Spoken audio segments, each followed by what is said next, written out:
So hello everyone, welcome back to our YouTube channel. So before we proceed, I would like to say thank you po sa aking 2,000 subscribers and we're still counting. Kahit po minsanan lang talaga tayo makapag-upload ng mga tutorial videos and minsan pa is paiba-iba yung ating content, but thank you so much for sticking around. So sana is makabawi ako sa inyo sooner pagka tayo ay kumita na. Kumita na. Oh my God! Wow! So for today's video, pag-uusapan natin, bakit nga ba nagsialisan ng yung mga content creators sa Facebook at lumipat na dito kay YouTube. So ano nga ba ang meron kay YouTube na wala kay Facebook at ano nga ba ang meron kay Facebook na wala kay YouTube. So sabi nila mas maganda daw dito sa YouTube, sabi naman ng iba mas madali daw ma-monetize kay Facebook. Sabi rin naman ng iba na mas maganda ang kitaan dito sa YouTube at pangit daw yung kitaan doon sa Facebook. So but before I proceed, disclaimer lamang ha. Lahat ng mga masasabi ko dito sa video na ito ay pawang opinion ko lamang po. So, ang isi-share ko sa inyo ay aking idea lamang. Hindi po ako masyadong expert, pero isi-share ko lang po sa inyo yung knowledge ko about sa Facebook at sa YouTube monetization. So, by the way, yes, napapansin ko po.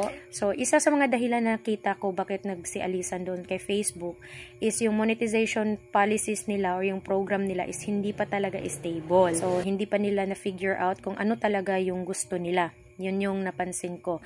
Kasi nga, bago pa lang lumabas yung ads on Reels, lumabas na naman yung content monetization. At dito naman kay YouTube, so sa napansin ko lang, bihira lang po sila mag-change ng kanilang policy. So, alam mo kung saan ka patutungo.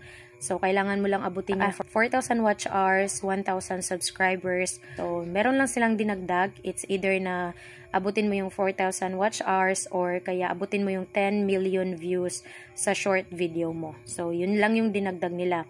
And napapansin ko rin kay YouTube, stable na yung kanilang monetization. So, alam na nila yung hatian, na-figure out na nila kung paano magpasahod.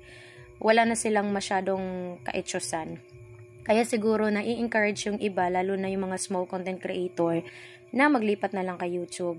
So, ang kagandahan dito kay YouTube, no, ako medyo matagal nang na-monetize at nag-stop akong mag-upload ng content almost 1 year or 2 years na hindi ako nag-a-upload ng content. But you know what? Kahit pa konti-konti is meron talagang pumapasok na revenue. Yes, meron talaga siyang pumapasok na revenue kahit hindi ako nag-a-upload ng mga recent videos.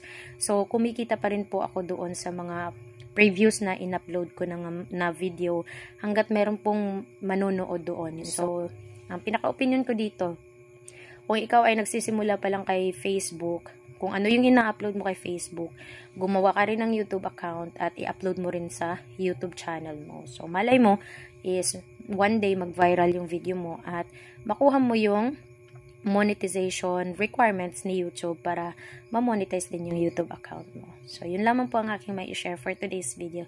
Thank you so much for watching. Have a nice day. Bye!